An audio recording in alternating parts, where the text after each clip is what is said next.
Bismillahirrahmanirrahim. Alhamdulillah. Wassalatu wassalamu ala ashrafil anbiya'i wal mursalin. Sayyidina wa nabina Muhammad wa ala alihi wa ashabihi wa man tamassaka bisunnatihi ila yaumiddin.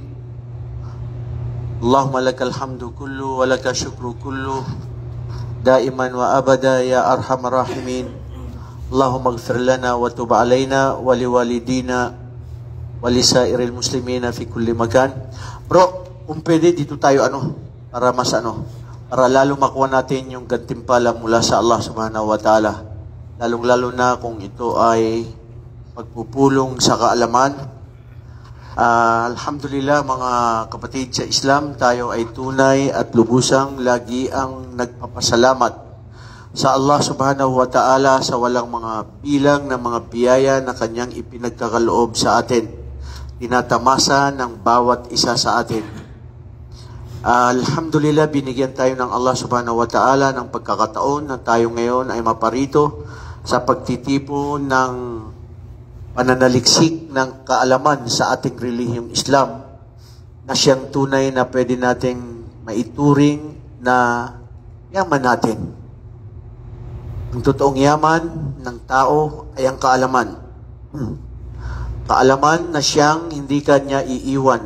Pati sa libingan mo, lalong-lalo na ito ay magbibigay sa iyo ng kaligtasan sa araw ng paghukom.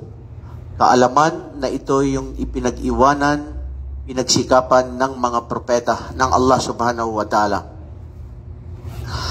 Mga kapatid, hilingin din natin sa Allah subhanahu wa ta'ala na ang ating mga kababayan, ang ating mga kamag-anak, kaibigan, pamilya sa Pilipinas ngayon na pangkasalukuyang sila ay nakakaranas ng mga pangamba, takot sa dumating na ang bagyong ito na di mapigilan ang pagragasa ng mga tubig, hangin, na natatakot at nangangamba ang ating mga mahal sa buhay.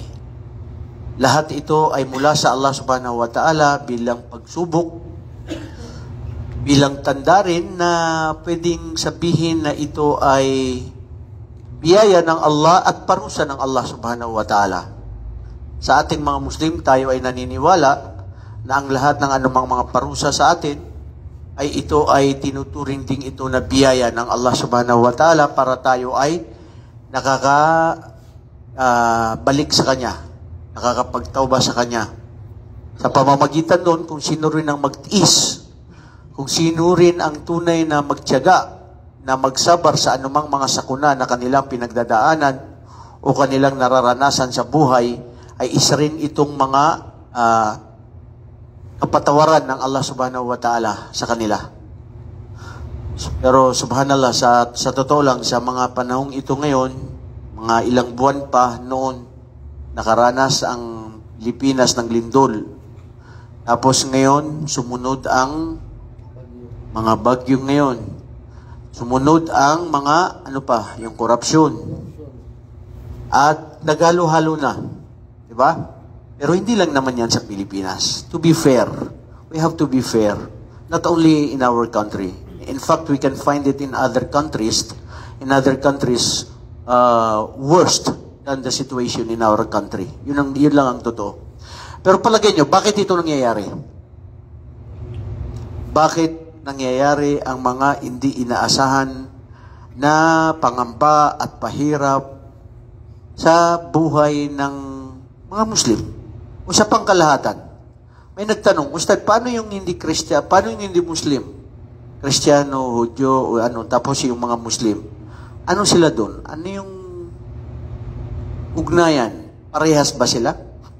Pagsubok sa mga Muslim, parusa sa mga hindi Muslim. Pagsubok sa Muslim. Parusa sa mga hindi at parusa sa mga hindi Muslim. Oh, mashallah. Magandang pangitain yun, di ba, bro? At pagsubok nga sa mga kamusliman, bro, pwedeng dumiretso kayo doon, meron pang natitirang belo-belo. At alhamdulillah, dyan, pagkatapos ay nandun pa si Ayman Pogi. At, okay, bro, maganda yung sinabi mo. Ito ay maaring pagsubok sa mga kamusliman at parusa sa mga hindi Muslim. Balik loob, Ustad. Bakit ito nangyayari? Ito ay nakatakda sa, kumbaga, andyan sa kadar, nabilong na yun sa ismo. Okay, maganda yan. Mashallah. Nakukuha na natin dito. Lumalabas na yung talagang natututunan natin, ano? Lumalabas kung ano yung meron ka. Dahil ito daw ay sa qadar. Adhana, di ba? Bago pa malikha ang sanlibutan, nakalaan na ang mga mangyayari at magaganap. Tama? Qadar, pagsubok, parusa. Sa'yo, bro, anong sinabi mo, Omar Fernando? Balik loob, Ustad. Dahil ito ay tanda para magbalik loob Allah. ang tao sa kanyang tagapaglikha. O nagbabalik loob yung mga Muslim, tapos nagbabalik loob din yung mga Kristiyano kay Hesus Kristo o kay Papa Jesus. Para makilala nila yung tunay na pagkakalita. So, saan dun yung, ano, saan dun? Balik loob kay Allah. Para makilala yung tunay na naglikha sa mga Kristiyano, yung mga hindi na nanampalataya, mga hindi Muslim. Alhamdulillah, sa totoo lang po, mga kapatid at aming mga taga-subaybay, ang pagbabalik loob sa tunay na Panginoon na siya ang Allah subhanahu wa ta'ala, tanggapin nyo o hindi, magbalik loob man kayo sa kahit sinong Diyos na kinikilala nyo at kung hindi si Allah subhanahu wa ta'ala, ang katotohanan talaga, wala ring saysay ang pagbabalik loob ninyo. Dahil si Allah o ang Allah ang siyang Diyos na dapat sambahin at sinamba ng lahat ng mga propeta. At doon lang tayo dapat magbalik loob. Walang saysay ang anumang pagbabalik loob natin sa anumang sinong Diyos na ating kinikilala kung ito naman ay hindi totoong Diyos. Huwad na mga Diyos-Diyosan. Dalika bi anna Allah huwal haq wa annahu ma yad'una min duni huwal batil. Dalil sa Quran yan.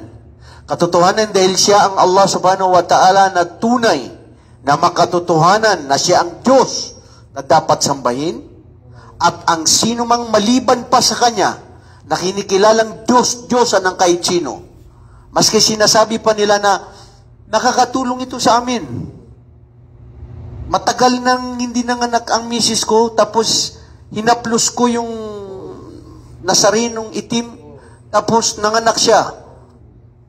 Umihiling kami mga mirakulo na nangyayari tapos nagpapatunay na totoong ito ang Diyos. O di kaya yung mga mirakulo ng Diyos ay dito ipinapadaan. So, ito ang kinikilala namin.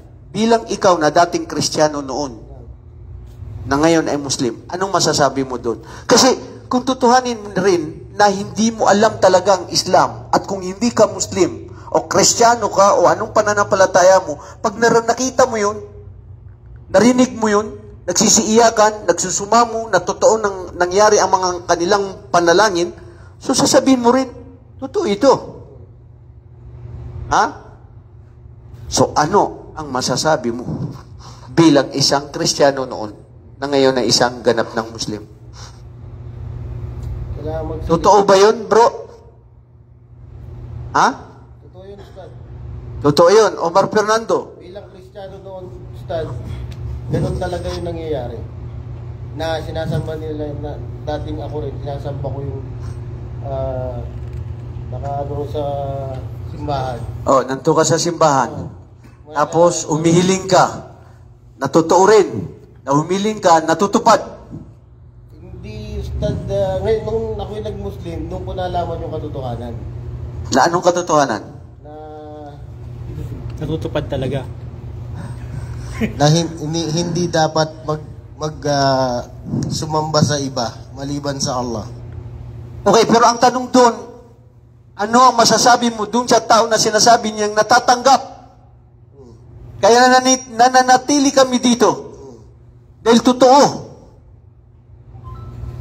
Hindi kasi kulang sila sa kaalaman, Ustad. Dapat gamitin nila yung kanilang ang Allah subhanahu wa ta'ala, binigyan tayo ng matinong pag-iisip para gamitin upang... Okay, nandiyan tayo. Binigyan tayo ng tamang pag-iisip. na dapat kilalanin ng tunay na nag-isang Diyos. Pero ang tanong, paano mo pabubuluhanan o patotohanan na ang sinasabi niyang ito ay tama, na matama mo siya sa kung ano yung dapat? Kasi sabi niya tama. Oo.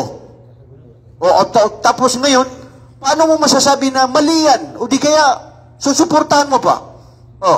Angel. Ustaz, dahil ang Allah ay may habag awa sa atin ng pantay-pantay. Muslim ka man or hindi ka Muslim. Sounds make good. Sounds makes difference. Sounds make difference to me today. You know why? Because kasi ang Allah daw may habag na pare-parehas ang habag niya sa Muslim at Kristiyano o hindi mananampalataya sa Allah. So sa makatwid, sinasabi mo kapatid na Jibril, ay kung natutupad din ang kanilang panalangin, na maski mali ang Diyos na kanilang sinasamba, na nagkatotoo yung kanilang mga hiling, ang nagpahintulot doon ay si Allah. Ha? Na? Sagot! Oy, mga sambayanan ng mga kamusliman, lalong-lalo na kayo na mga bagong pasok sa Islam, maraming nanonood sa inyo rito. Bro, huwag kayo magpaligaw. Bro, maraming maliligaw. Kayo, mananagot niya sa araw ng paghukom. Di ba? Kasi kung yun ang patutuhanan mo, sige ka, bahala ka sa buhay mo. Tignan natin. Patutuhanan natin yan mamaya. Sino ba yung sasagot kanina? Support doon sa sinabi ni support by Angel Okmer. ni Brother Jibril. Kung paanong ang araw ay pinapasikat ng Allah Subhanahu wa Ta'ala sa lahat ng kanyang mga nilikha, ganun din pinapapatak niya ang ulan sa lahat sa atin.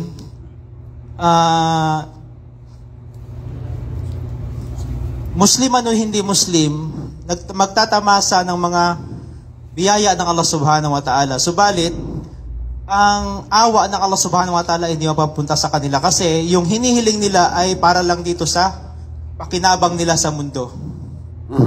Dahil yun sa kung ano yung hinihingi nila, kahit saan sila humingi, kahit sa mga nilikha ng Allah Subhanahu wa Ta'ala sila humingi, wala yung magiging pakinabang sa kanila sa kabilang buhay. Yun. Walang silbi ang hiling nila sa kabilang buhay. Hanggang dito lang yun sa dunya. Makamundo lang. Sa makamundo lang. Okay, ulitin ko. I-refresh natin. I-click natin ulit. Fresh. Para bumalik ulit tayo sa tanong. Ano ngayon ang masasabi mo na paano mo mapapatotohanan na ang sinasabi ninyong nagbibigay sa inyo ng mirakulo na natupad ang inyong mga hiling ay dahil sa paniniwala nyo sa mga santo at mga imahe na paniniwala ninyo na siya ang nagbigay pahintulot sa inyong mga panalangin, na hindi yan totoo. Hindi yan makabuluhanan. Dahil kung yan ay makabuluhanan, ano ang masasabi mo ngayon bilang ikaw ay Muslim, na mismo na nagsabi ang Allah na siya ang totoong Diyos na dapat sambahin at ang sino mang sinasamba o inihilingan bukod pa sa Kanya, ito ay walang kabuluhan, walang saysay, batil. So ngayon, paano mo nasasabi yun na yung sinabi ng kapatid natin kanina na maskin sumamba sila daw doon sa mga hindi totoong Diyos na hindi si Allah, pero si Allah pa rin nagpahintulot. Para hindi tayo lalayo. Nandito tayo ngayon sa sulay. Huwag kayo pumunta sa bata. Sheikh. Yes. Rayhan, ano? Assalamualaikum. Ang punto dito ay didiretsahan ko na tungkol sa mga nagsasamba sa mga ribulto. Ito ay isang sample sa nakita ko sa aking biyanan. Sapagkat binayaran niyang ribulto na ito buwan-buwan at pinapanalangin at inaalayan ng pagkain. Pagdating ng unos, ay binubuhat din niya ang Diyos niya. Paano ang Diyos niya makakapagligtas sa inyo? Siya naman ang nagligtas sa kanyang Diyos. So dito dapat buksan ng kaisipan ng mga Kristiyano na sumasama sa ribulto, na kung saan dito pa lamang ay hindi na totoo na siya ang mga pagligtas sa iyo sapagkat ikaw nagliligtas sa kanya. Napakasimple lamang po. Okay. Umiinit na ngayon, ha? Pero wag tayo lumayo. Kapatid na Adonis. Parang lumalayo tayo ngayon, ha? Pero may mga connection pa rin yun doon, ha? Ha? Okay? May connection pa rin yun doon. Sige, ano? May batteryan pa rin? Sige. Ayun. Sino? Teka lang. Akin na yan muna dito. Akin na yan. Huwag nyo pasalitain yung ayaw mo muna. Kasi nag-iisip pa yan. Hindi pa tumalab yung kape. Bago natin yan tawagin si Yusuf Undoy. Nauna itong dito si Adonis. Sige, bro.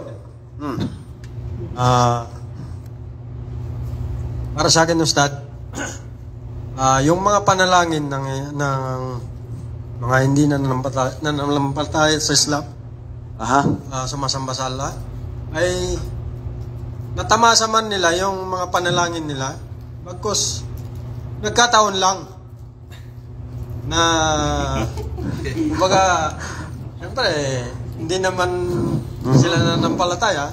Nagkataon lang na nangyari yung Tinakda na yun ang Allah. yung ano nila, yung inihiling nila.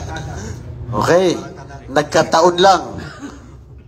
Nakatakda. Ano yung sa'yo, kapatid na Yusuf Andoy? Pakinggan natin.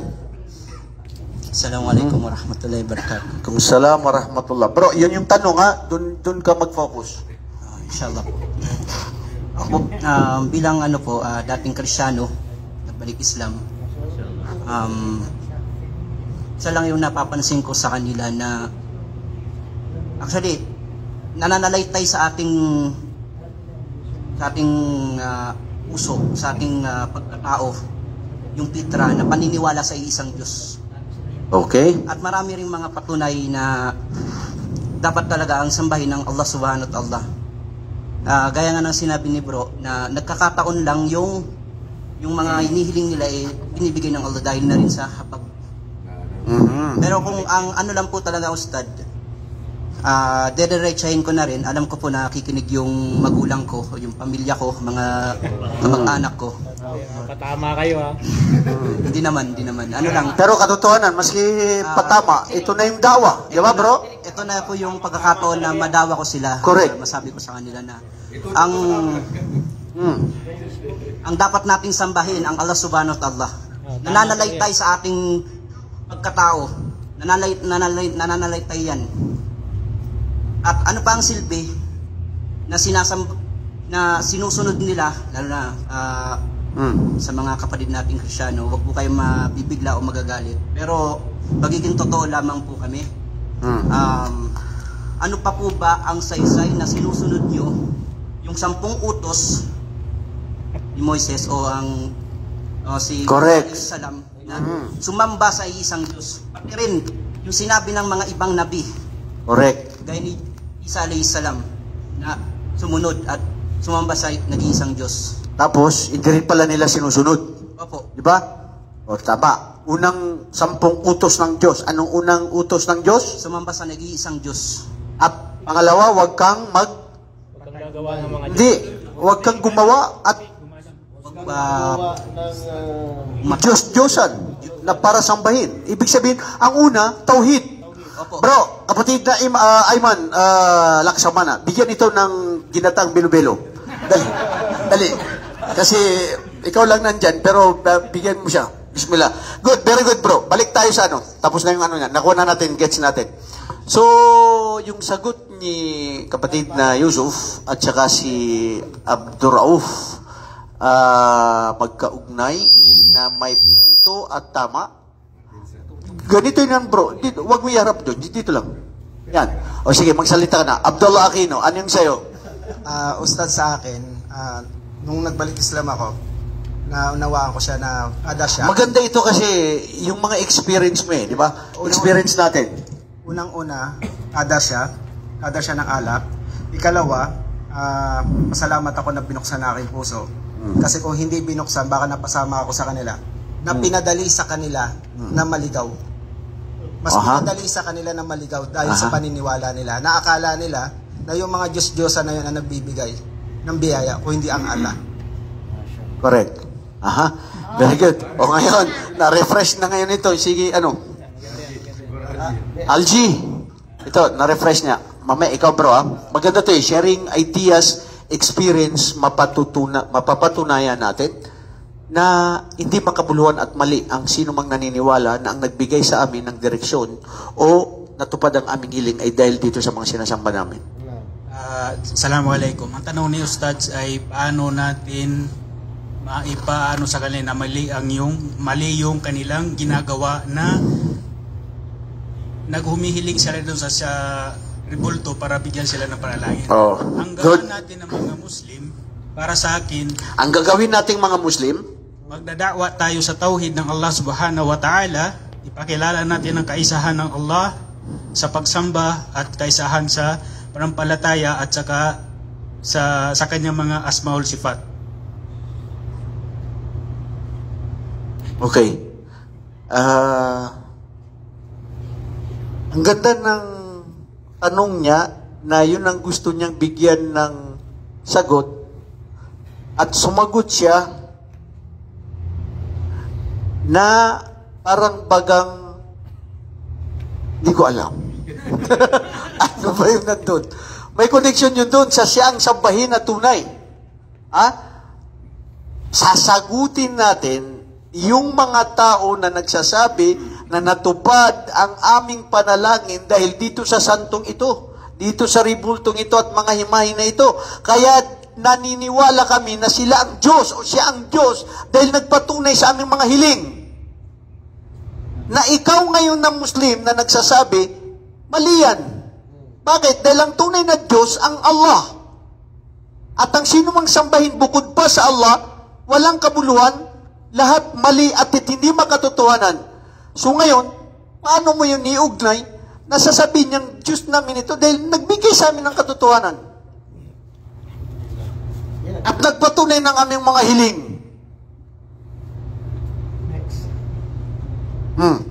Kapatid na Nisrin? Bashir. Sige, Bashir. Assalamualaikum, Ustad. Kumsalam. Mga kapatid. Ustad, medyo may naisip lang ako pero narinig ko na rin to dati. Hindi lang ako sigurado kung ano po. Para sa akin siguro, wag muna natin sila idiretso sa kung ano yung mali sa kanila. Bigyan natin sila ng pagkakahalimbawa. Na halimbawa, tayo ba ay halimbawa magdasal sa isang puno, o magdasal sa isang kahoy, o magdasal sa isang puan, o sa isang mesa. Na halimbawa, kapag natupad yung iba natin na yun, ay ibig sabihin ay Diyos na yung Masya Allah, ang gandang example. Okay, good. Sige. Pakinggan mo to bro para magbalik tanaw yung sagot mo kanina. So, doon na po siguro natin makukuha yung attention nila o yung mapukaw na mapapaisip sila na oo nga no. Ibig sabihin ba na pag nagdasal ako sa isang cellphone na to o sa kahoy na to, pag nangyari ba yun at nagkaroon ng katuparan, ay siya na ba talaga yung nagbibigay ng kapahintulutan? So, doon na siya magtatanong siguro kung ano ba yung ano. Doon na natin maipapasok yung magpapaliwanag sa ating din, sa ating pananampalataya. Okay, good. May punto. Alam mo bro, itong issue natin, akida, tauhid. Bakit nga ba natin ito pinag-usapan? Kasi, pwede mo rin sabihin at pwede rin itanong sa'yo ng Kristiyano, bakit? Kung totoong Diyos na siya ang Allah, lahat ba ng hiling nyo ay binibigay niya? Yan. Mababangga kayo dyan. Itatanong nila yan. Sumumpa ka sa akin ngayon. Maniniwala ako sa iyo at papasok ako ngayon sa Islam. Basta sumumpa ka na makatotohanan na mamatay ang kalahatang sino mang pamilya mo kung magsisinungaling ka. Ang tanong ko, magmumuslim ako, lahat ba ng hiling mo sa Allah ay tinutupad niya, binibigay niya, para mapaniwala mo ako, natatanggap ako ng Islam? Di ba? Yan. So yan ang gusto natin i-balanse. Ang ganda ng sinabi ni kapatid natin na Bashir. Bilang example, doon sa mga hindi naniniwala sa Allah. Kahit sinong Diyos na sinasamba mo. Sinong Diyos na pinapaniwalaan mo na nagbigay sa'yo ng mga hiling mo. I-divert natin halimbawa sa isang bagay. Puno, bundok, o anuman. Humiling ka, natupad. Ibig sabihin, yun ang paniniwalaan mo na isang puno? Dahil natupad? O di kaya, aalis ka na doon sa mga imahe o Diyos o si Jesu Kristo na pinapaniwalaan mo? Di ba? The same thing, sa Islam, paano natin ito sasagutin sa kanila?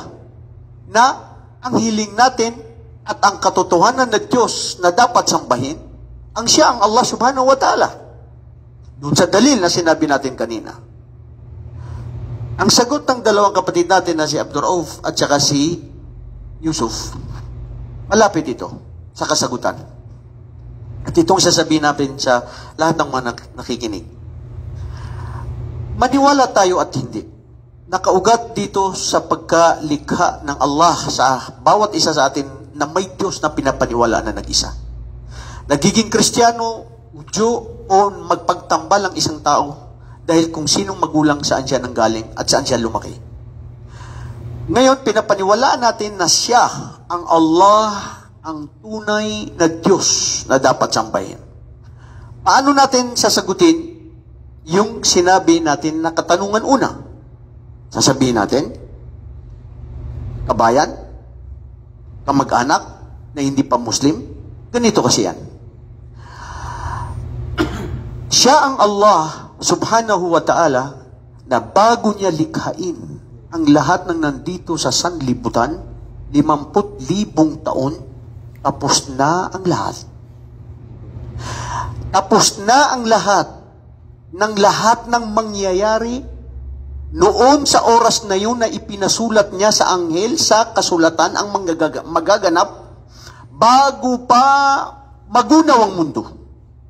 Yang hiling mo na natupad ay nakasulat na yan, nakalaan at sa kapahintulutan at kagustuhan ng Allah subhanahu wa ta'ala. At hindi sa kagustuhan at sa kapahintulutan ng puno, bundok, si Hesus Kristo, imahe, o Nazareno na maitim o maputi o kayumanggi. Wala akong pakialam dyan. Importante ay, yan ay pahintulot na ng Allah subhanahu wa ta'ala na mangyayari. Sumamba ka man sa Kanya o sumamba ka sa iba.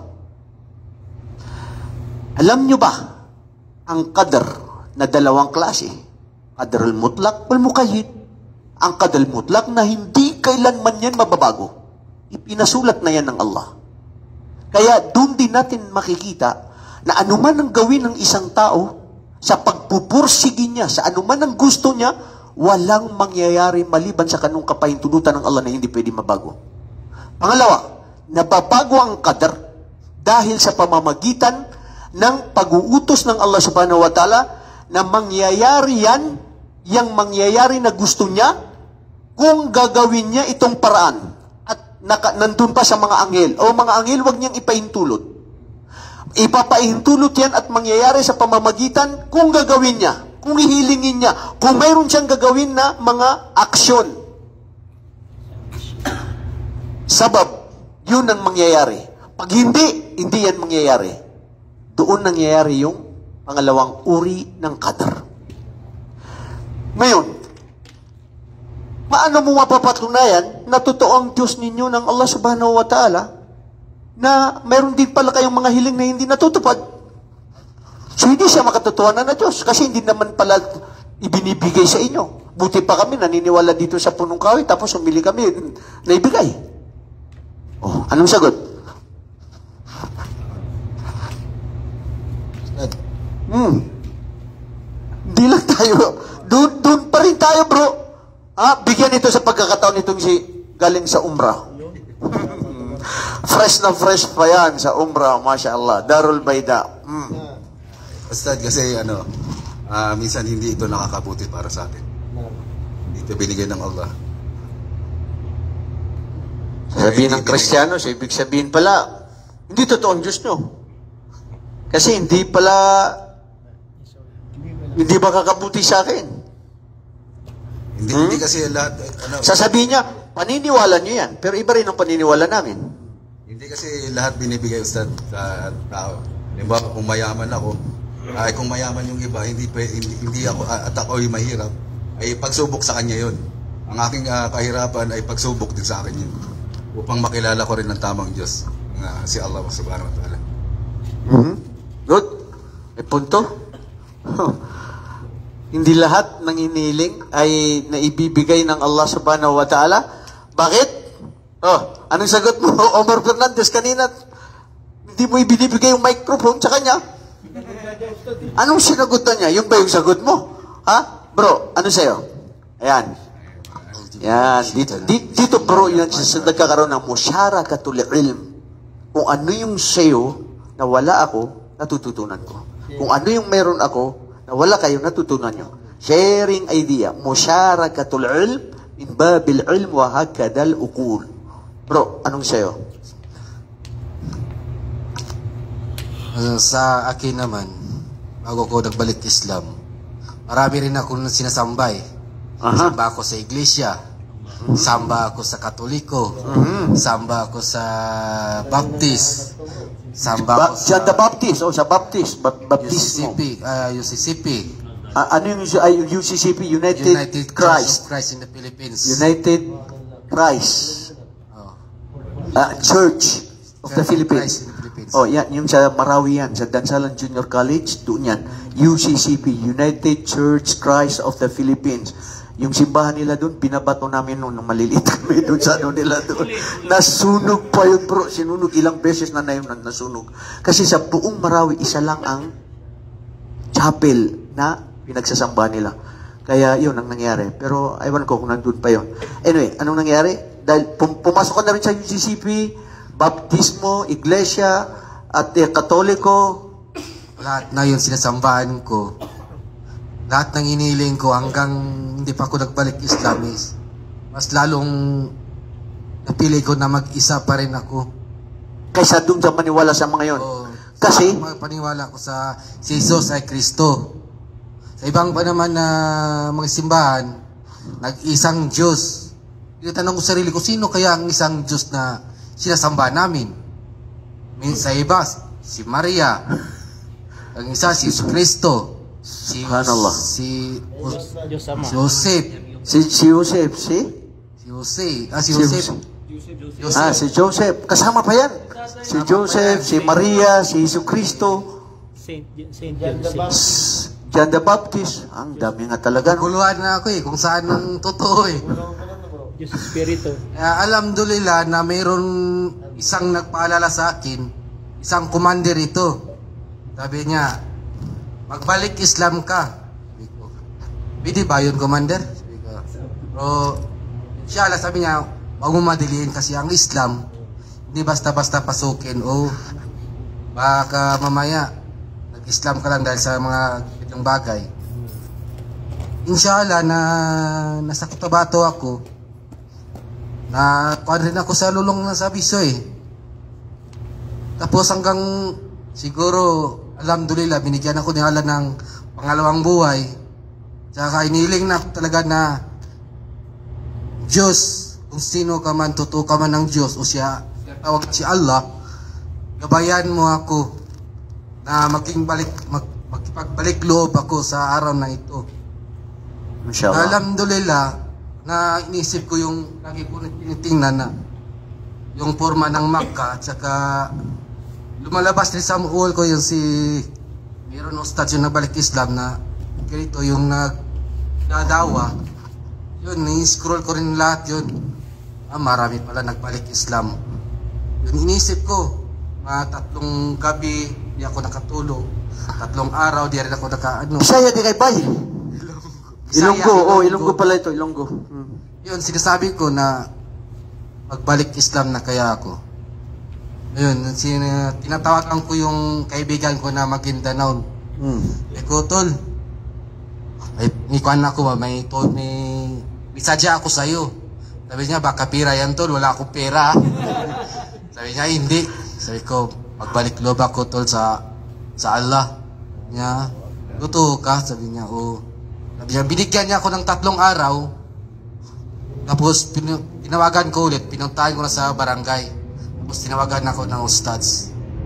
Alhamdulillah. Sa Pilipinas yun? Opo, sa Cotabato City. Pinasyada ako. Walang kahirap-hirap. Sabi ng ustad, Mashallah. Alam mo na pala magudo. Sabi niya, saan ka natuto? Sabi ko, sa YouTube lang. Nag-research ako sa YouTube. Mashallah. Alhamdulillah, bro. Tapos yung pagka-uwi ko na, sobrang gaan-gaan ng pakiramdam ko. Sabi ko, wala man akong tao nakita sa daanan. Ako lang nag-isang lakad. Tapos doon na, nag-close ako ng pintuan sa bahay. Nag-research agad ako sa YouTube. Sa Islam. Sa Islam. At paano mag-pray. Paano magdasal? Tama. Paano magdasal. Noon na, hindi ko pa alam eh. Wala nagtuturo sa akin. Tinatayo ko lang yung cellphone sa harap ko. Hindi ko alam kung saan ang kaba, kung saan ang doon. Mashallah, sacrifice talaga, no? Yan ang totoong Tinitingnan paghahanap. ko lang kung paano ako mag-pray ng isang Muslim na totoo yung sinasamba. Inshallah, ilang weeks na yun, pumunta ako sa masjid. Mayroon doon na 3 bro na pagdating ko sa masjid, Assalamualaikum. Sabi niya sa akin, bago ka dito bro. Sabi ko, balik Islam ako bro. At doon ka nag-Islam? Oo, doon ako. Alhamdulillah, mashallah doon bro. Doon ako ipagpatuloy mo lang yan bro, kahit mag-isa ka lang.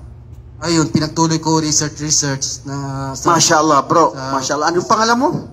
Sa Islam? Ismail po. Ismail, dalawa na kayo dito, Ismail. Ito si Ismail Okber. Ikaw, Ismail ano? Kalapaan. Okay, anong dating pangalan mo? Judy. Akala ko si Judy Santa Maria. Okay, kapatid na Judy, mashallah. Ang ganda ng kwento niya. Kinuwento niya yung paano siya nagabayan, nagpasok sa Islam. Pero yung tanong ko sa'yo, anong sagot mo? Huwag mo ikwento uli yun kasi mawawala tayo niyan. Mamaya, may oras tayo na siguro magkaroon tayo ng lecture bro na bawat isa ikwento niya yung mga bakit siya nag-Muslim. Diba? Maganda yun, Omar Fernando. Binigyan mo ako ng idea niyan kasi ang pag-aaral natin dito bro sa Sulay, actually, ako, aywan ko bakit ito ngayon ang na-discuss natin? Actually, nasan ba yung wallet ko? Mayroon ako ditong napili na 5 mga o 6 na mga topics na ating kukunin na i-divide ko kayo ng mga 3, 4 na grupo, 5 grupo. At yun ang i-discuss nyo kasi gusto ko magre-report ang bawat isa sa inyo. Nakita ko kasi yung iba, karamihan dito absent, so gagawin ko siyang next week. Kung nanonood kayo bro na nag-absent ngayon, pumasok na kayo next week. Wanted kayo dito sa Sulay. Pasok na kayo dahil hindi kayo makakatakas nito. Dahil ito itutuloy natin to. Dahil ayaw ko yung ako lang, gusto ko rin kayo magturo, makikinig kami. May grado. Kasi ang Islamic Center, nag-usap kami, kung sino ang mananalo na bibigyan mo ng okay ang grado nila, pipili ka dun sa 5, kung sino yung maganda ang report nila, at may mga topic kayo na isinulat ko rito, may premyo ng gagaling dito sa Islamic Center. Mashallah yun. So ngayon, nagbigay ka sa akin ng idea bro, na pagkatapos nun, may araw tayo na tutuhanin natin na kwentuhan ng bawat isa na 10 minutes climax bakit ka pumasok sa Islam. Kasi para kaparutan ng aral ng lahat ng mga nanonood sa atin, di ba? Sa outing. O yun, maganda yun. Sa outing, maganda sabi ni Abdurrahman. Sa outing natin, sa park, maganda yan. Kasi nagpaplano tayo, sabi din ni Abdurrauf, kailan? Sabi ko maganda sa itong darating na sweldo, dahil ito ay taglamig na rin, at masarap yun. At Thursday, punta tayo dun, magdamag hanggang umaga. After Fajr, mag-iyaw-iyaw pa tayo dun, ng mga ano ba? Ito kasi itong mga to sila hindi bro, pero nadulas yung dila. Tao lang. Itaw, tama. Very good. Sinave niya ang kapatid niya. Itang manok at saka Bro, ano yung mo? Sagot mo. Nawala na yung tanong, Ustad. Pero hindi, ang pinakapunto dun. Sige, sino pang isang sasagot dun? Sige, maganda ito. Babawi si Abdurrauf. Correct yung sagot mo actually, hindi mali. Tama yung sagot mo kanina. Ngayon, bilang kadagdagan uli ngayon dito sa tanong ko, anong sagot mo bro? Mashallah. Isa sa mga dahilan, Chef, kung bakit tayo hindi pinagbibigyan ng Allah sa ating mga kahilingan. Dahil sinusubukan tayo na sa ating katapatan sa paniniwala sa Kanya. Kasi bakit? Dahil ba na hindi tayo pinagbigyan, na hindi ka na rin maniniwala sa kanya? Allahu Akbar. So, nandun yung Sheikh sa pagsubok. Sa Quran 29:2. Inisip ba ng tao na siya ay pababayaan ng basta-basta? Aha. Na sabihin niya ako ay Naniwala. Oo. at hindi siya susubukan. Susubukan. Ahasiban nasu ay yutraku ay yaqulu amanna wa hum la yuftanun wa laqad fatanna alladhina min qablihim fala ya'lamanna alladhina sadaqu wa la ya'lamanna al-kadhibin fala ya'lamanna Allahu alladhina sadaqu wa la ya'lamanna al-kadhibin. Correct yan, bro, mashallah. Ang napakaganda ng ibinahagi ng ating kapatid na si Abdurrauf. Ibig sabihin, dahil ba ang tao ay hindi na nakuha ang kanyang hiling, ay hindi na maniniwala sa Allah? Sino ang may kawalan? Ang tao. Bro, may kaida sa usulul fiqh, sa kaida ng mga usuliyin. Ang ibig sabihin ng kaida nila, hindi dahil sa ikaw ay sumasamba sa Allah, gumagawa ng mga kabutihan, at ikaw ay may liligtas na sa mga hirap sa buhay. Tamo nyo ang kaida nila? Hindi dahil ikaw ay naniniwala sa Allah, sumasamba sa Kanya, debotong-deboto sa Kanya, at ikaw ay makakaligtas sa mga pahirap at mga bigati at lungkot sa buhay. Bakit? Parang kasing alimbawa, sinasamba mo pala ang Allah, bro, dahil nagaantay ka ng kapalit. Ha? Sige. Ayan, bago na naman itong katanungan. Ikaw, itong dalawa, itaas ang kamay sa una, itaas ang kamay doon sa pangalawa. Sinasamba mo ba ang Allah dahil nagnanais ka ng kapalit ng kaligtasan o ng kanyang paraiso? Ibig sabihin, sinasamba mo siya dahil may kapalit. Pangalawa, sinasamba mo ba ang Allah dahil maski walang kapalit, dahil sasambahin ko siya dahil siya ang Diyos na dapat sambahin? Sino ang sa una? Nasa kamay. Oh. Una. Ilan kayo? Oy, tinas mo ng kamay mo kanina, Yusuf, Fabina. Ba't may binaba ngayon? Ha? Una. Ilan? 4, 5. Sa pangalawa. Ano ka, balimbing? Ha? Saan ka ba? Bro. Ha? Bro, i-correct natin ang ating pananampalataya. Tutuhanin natin ang sarili natin. Alhamdulillah, nagpapasalamat tayo sa Allah na nilikha tayo na Muslim na sumasamba sa Kanya. Dahil hindi lahat nilikha ng Allah na tao na sumamba sa Kanya. May mga talagang hindi niya binigyan ng gabay. May katanungan dyan may mga malalim na pag-iisip ng mga filosofiya na sabi nila, kaya mga naligaw Kasi sabi nila, maski ano rin ang palang gawin ko, so yun pa rin ang gusto ng Allah. Hindi yun. Yun yung mga kadariya. Ang gusto ng Allah sa atin mabuti. Ang gusto ng Allah sa atin lahat magabayan. Pero ang tao, nasa kanya ang kapasyahan sa pagpili kung anong gusto niya. Kung bakit ka pa iniligaw ng Allah dahil alam niya ng kahit anong gawin niya sa'yo, kahit anong malaman mo patungkol sa ilang, mananatili ka pa rin na hindi mo tatanggapin ang katotohanan. Ngayon, sasambahin ba natin ang Allah dahil lang sa may kapalit? Bro, tutulungan mo ba ako, bro? Dahil may inaasam-asam ka na balang araw ako rin ay makapagbigay sa iyo ng mabuting kabutihan na ibinigay mo sa akin? Sinasamba ba natin ang Allah subhanahu wa ta'ala dahil nang sa gayon tayo ay mailigtas? O sinasamba natin siya dahil karapat-dapat siyang sambahin? O nasaan kayo ngayon doon? Kasi Ustad, ha? Pag nandun ka sa number 2, pag nandun ka sa number 2, automatic na yun.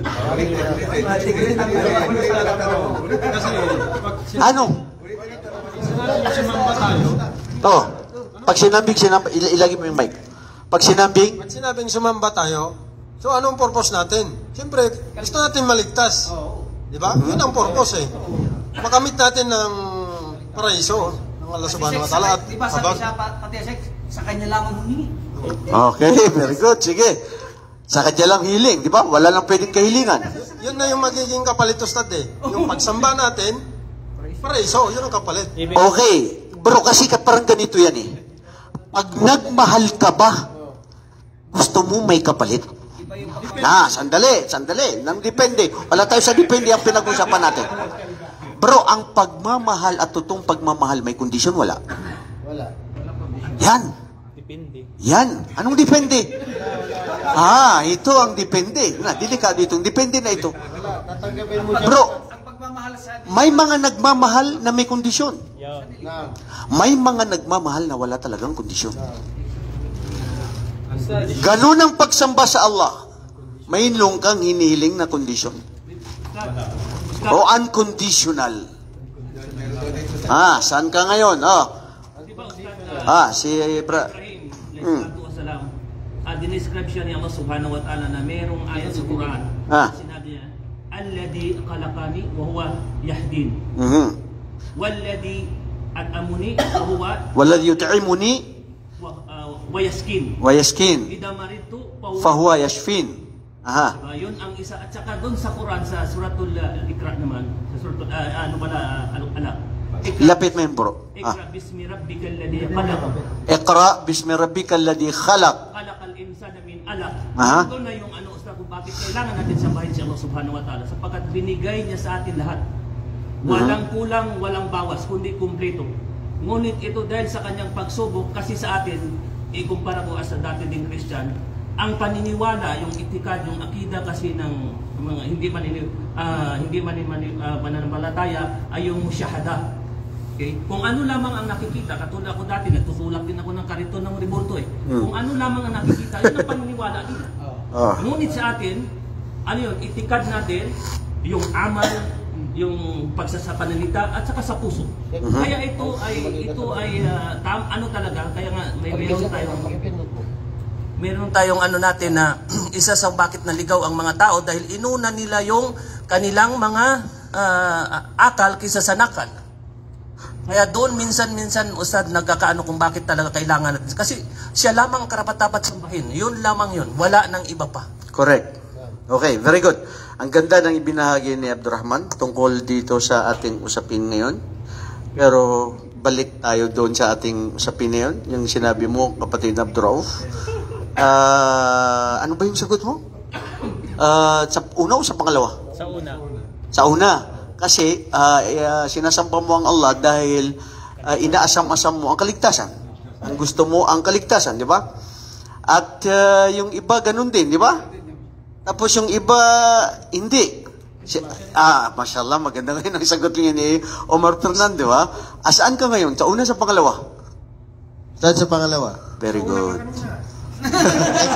Bago ka na ngayon. Ikhlas, Ustad. Ikhlas. Okay, ikhlas. Sige bro. Mashallah. Bro, sa totoo lang. Walillahil mathalul a'la. Ang Allah subhanahu wa ta'ala, wala siyang katulad sa anumang paghambing natin sa mga kilos o mga kanyang mga kagustuhan, katangian at pangalan. Pag ikaw, subukan niyong magmahal kayo sa asawa mo, sa anak mo, kaibigan, kahit sino, na may kapalit. Hindi masaya. Masasaktan ka at may oras na darating na hindi mo makuha ano ang inihiling mo, sasama ang loob mo sa kanya at ang mangyayari ay hindi mo na siya mamahalin. Dahil ang pagmamahal mo pala ay may kondisyon. Tignan niyo ang pagmamahal ng magulang. Sila yung mga magulang na walang kondisyon. Minsan, with due respect sa mag-aasawa. Minsan, ang mag-aasawa may kondisyon yan eh. Mamahalin kita kung makikita kong mahal mo ako. Kung binibigyan mo ako ng pera. Kung lahat ng gusto ko hiniling ko, binibigay mo. Pero kung wala din, limitado din. Nangyayari din yan bro, kahit sino. Kamag-anak, kaibigan, ganun eh. Pero yung totoong pagmamahal, na maging ano ka man, maging sino ka man. Ba't ka tumatawa, ano dyan? Pugi. Pugi, nakarelate ka ba? Hindi bro, itong totoo. Sino sa inyo ngayon, kahit tayo, alam natin sarili natin kung sino totoong minamahal ng puso natin. Kung nagmamahal ka ng walang kondisyon, walang samaan ng loob.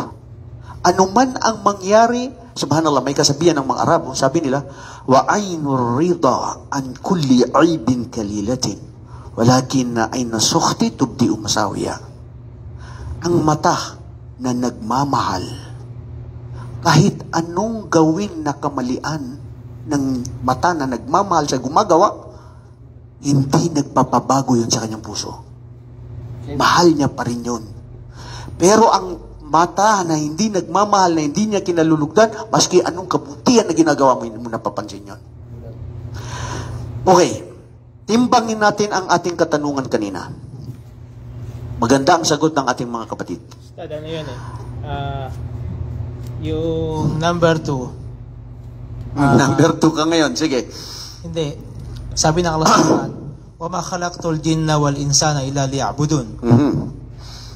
Nilikha tayo ng Allah para sumamba lang sa Kanya. At yung paraiso, bilang awa lang niya yun sa atin, bilang gantimpala. Kaya, correct. Mauna yung number 2, pangalawa lang yung number 1. Very good. Correct. So, para i-arrange natin yan, bro, maganda yung sagot mo, Okmer. Balansin natin ang totoo. Sambahin natin ng Allah ang walang kondisyon. Dahil pag sinamba mo ang Allah subhanahu wa ta'ala, naalala nyo ba ang hadith na sinabi niya, ang sino mang sumamba sa Kanya, ay ang pangako ng Allah ay ang paraiso. Ya Allah, sasambahin kita dahil karapat dapat kang sambahin. Dahil maski hindi kita sinamba, walang mawawala sa'yo, walang may dadagdag sa'yo, ako ang may kawalan. Sasambahin kita dahil ikaw ang karapat dapat sambahin at nasa sayo ang kapasyahan kung ibigay mo sa akin o hindi, dahil hindi kita sasambahin na ang kondisyon ay ang paraiso, dahil hindi naman ako makakapasok ng paraiso mo dahil sa gawain ko. Hindi ba nabanggit yan sa hadith ni Propeta Muhammad sallallahu alaihi wasallam na papasok siya sa paraiso dahil sa buong buhay niya wala siyang ginawa kundi pagsamba sa Allah, lahat ng kabutihan. Hanggang sabihin, papasok ka sa paraiso? Oo, ipapasok ko sa paraiso ang aking mga mabubuting gawain. Ang pagpigil ko ng mga kasamaan, ang mahal lahat ng mga pag-utos mo, ibinigay ko. Anong sinabi ng Allah sa kanya? Timbangin ang isa sa kanyang mga mata.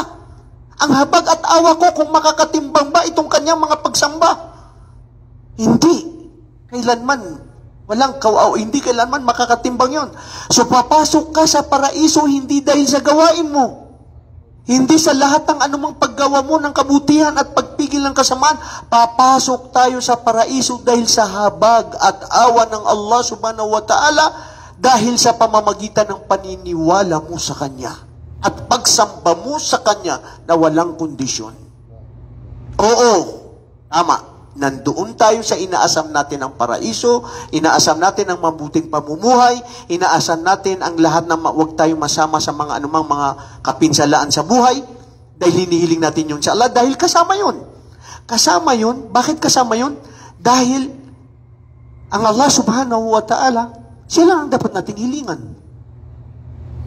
Al-istighatha, al-iyana, al-istighatha, wal-isti'adha, al-khushu, wal-khawf, wal-mahabba. Ito yung mga uri na pagsamba sa Allah subhanahu wa ta'ala. Ang paghiling, ang pagsusumamo, ang pagtitiwala, ang takot, ang pagmamahal, ang pagpapakabuti, pagpapakumbaba, takot, lahat ito pagsamba sa Allah subhanahu wa ta'ala na dapat nating ialay. So, kung titignan natin, hindi doon mawawala sa dalawa, pero tamang sinabi ng kapatid natin na si Okmer, na mauna talaga yung una. Ay yung pangalawa, na walang kondisyon niya Allah. Pagmamahal ko sa'yo, walang kondisyon. Pagmamahal ko sa'yo, bibigay ko ang lahat ng buhay ko dahil nararapat lang, dahil ikaw ang naglikha sa akin. Katulad halimbawa, ikaw sa magulang mo. Inay, itay, mamahalin kita ng higit sa lahat dahil nabuhay ako, dahil ikaw ang naging instrumento sa buhay ko dito sa mundo. At ikaw ang pinakahigit sa akin sa buhay ko, maliban sa Allah at sa kanyang sugo. Sumunod ka bilang aking magulang. At nandiyan sa hadith ni Propeta Muhammad at mismo ang Allah subhanahu wa ta'ala nang pag-uutos niya sa atin ay sambahin siya ng mag-isa, sumunod ang pakitunguhan ng mabuti ang ating mga magulang. So walang kondisyon ang mga magulang. Bro, sa totoo lang, i-correct natin sarili natin. Ano man ang gawain natin, na lalo na sa pagsamba sa Allah, na pag ginawan mo na may kondisyon o may kapalit kang hinihiling, itsapwera natin yon. Kasi lahat ng gawain na mayroon kang inihiling na may kondisyon na malang araw, tignan niyo mga ibang pananampalataya. Gumawa na ako ng kabutihan. Ikaw na ang sinamba ko. Ngayon, pinatay mo o nawalan ako ng trabaho, nawala ang anak ko, ganito, hindi na kita sasambahin, gagawa na ako ng mga kasalanan. Ang Muslim, hindi ganun. Dahil ang Muslim, batid niya sa kanyang buhay, na pag ikaw ay naniwala sa Allah, susubukan kanya ng pahirap. At ang pagsubok na hirap na ito sa buhay, ang lungkot, bighati, hirap, ito ay biyaya at pagmamahal sa iyo ng Allah. At huwag mong gawin ang ibang pananampalataya na si isang maranaw na miyundog. Anong yung miyundog sa maranaw? Ibig sabihin, instead na gumawa ng kabutihan, ang ibinalik niya ay kabaliktaran. Dahil hindi mo na rin naman ibinigay sa akin ang katotohanan eh. Ya Allah, nagsasamba ako ng gabi-gabi, umiiyak ako sa iyo, ang mga hiling ko, hindi mo sa akin ibinigay. Ano pang silbi ng pagka-Diyos mo kung hindi mo rin sa akin ibibigay? Waliyaudu billah, huwag tayo katulad ng mga ibang mga mananampalataya na sinusumbatan nila ang kanilang Panginoon. Ya Allah, hindi mo sa akin binigay, maski anong mangyari, nanunumbalik pa rin ako sa iyo. Mahal pa rin kita, sasambahin pa rin kita. Alam ko nang pahirap sa akin ito ay biyaya mo sa akin. At alam ko at batik ko na kung bakit hindi mo sa akin ito binibigay dahil alam mo na gusto mo sa akin na laging humihiling sa iyo. Alam ko na batid mo na hindi ko alam na hindi mo sa akin ibibigay dahil makakasama sa akin ito. At ang makakabuti sa akin ay ang mga kung ano ang itinalaga mo na binigay mo na kadar na kapahintulutan, kagustuhan ko man o hindi, ito ay mula sa iyo. Ya Allah, tanggapin to. Mga kapatid, ito yung sinasabing husnu dhannu billah. Magkaroon ng bawat isa sa atin na may mabuting tamang pananaw at paniniwala sa Allah na walang kondisyon ng pagsamba at pagmamahal sa Kanya, anuman ang pahirap sa ating buhay, bilang isang Muslim, ito'y biyaya ng Allah sa atin. At hindi tayo ano ba yung tawag doon? Yung nagsusumbat. Sinamba nga kita pero hindi wala ka naman binigay sa akin, ya Allah. Bakit ang binigay mo sa akin? Puro sirap. Mahirap ako nung Kristiyano ako, ngayon nag-Muslim ako dahil sabi nila mas magandang buhay sa Islam. Pero bakit ako nahiwalay sa asawa? Mga anak ko naging ganito ang buhay nila. Bakit nawala ko sa trabaho? Ya Allah, akala ko ba totoo ka? Akala ko ba gaganang buhay ko? Astaghfirullah. Basahin mo, bro, ang pinagdaanan ng mga propeta. Dahil ikaw ay dumadaan sa matinding hirap, wala sa kalingkingan ng hirap ng anumang pinagdadaanan ng tao ngayon sa pangkasalukuyan na nakikita natin sa mga hirap na pinagdaanan ng mga propeta na mahal ng Allah. Sige nga, ikumpara mo ang buhay ni Propeta Muhammad sa buhay natin ngayon na pinaghirapan natin. Naramdaman mo ba na isang araw, tinalian mo ang tiyan mo dahil sa tinding gutom na wala kang makain? Na propeta ka ng Allah, na pinakamamahal ng Allah ng lahat ng mga hiling mo, ibinibigay niya sa iyo. Namatay si Propeta sallallahu alaihi wasallam, nakasangla ang isa sa kanyang mga kasuotan sa pagdating sa larangan ng pakikipaglaban sa isang Hudyo. Nangangahulugan na mahirap, walang pera ang ating Propeta Muhammad sallallahu alaihi wasallam, pero siya ang pinakamayaman sa pananampalataya sa Allah. Mga kapatid, yan ang ilining natin. Ang maging mayaman sa iman. Anumang dumating sa buhay natin na anumang pagsubok, ya Allah, mula sa iyo to. Ang buhay sa mundo panandalian lamang. Ang importante, ang buhay na walang hanggang, ang forever. Takbir! Sana mga kapatid, na pulutan natin ang aral, ang anumang ating naibahagi ngayon. Sa mga kapatid natin na mga nasalanta ng lindol, o nasalanta ng anumang mga nangyayari ngayon sa Pilipinas, patibayin nawa kayo ng Allah. Ang mga hindi pa mga Muslim, sana magbigay aral sa atin ito, magbigay puko sa inyo lahat, na ang tunay na Diyos na dapat sambahin siya ang Allah. Wallahi kung bakit siguro minsan natupad ang hiling nyo sa mga imahe, sa mga santo, sa kay Jesucristo, hindi nangangahulugan sila ang nagpahintulot niyan. Ang Allah ang nagpahintulot niyan. Bago pa tayo likayin, ipinahintulot yan. Pero dahil nangyari lang yan, dahil ito ay qadr, o ito ay nangyari na talaga, pero hindi nangangahulugan yon. Dahil siya ang Allah, ang tunay na dapat sambahin, ang pagsamba sa Kanya walang kondisyon. Dahil pero pag sinamba mo siya, hirap at ginhawa, dadaan tayo niyan. Pagsubok. Pero ang pinaka-importante na hangad natin ang araw ng paghukom. Mga kapatid, ang mga taong tunay na mananampalataya sa Allah, natatakot sa Allah, mas mayaman sila at anumang hirap na kanilang nararamdaman, alam nila na biyaya ito ng Allah sa kanila at lalo silang tumitibay. At hindi katulad ng iba na dahil sa lalo silang lumalapit sa pananampalataya, lalo silang napapalayo dahil sa sinasabi nilang wala rin palang silbi ang aming mga gawaing mabuti. Subhanakallahumma wa bihamdika asyhadu an la ilaha illa anta astaghfiruka wa atubu ilaik. Assalamualaikum warahmatullahi wabarakatuh.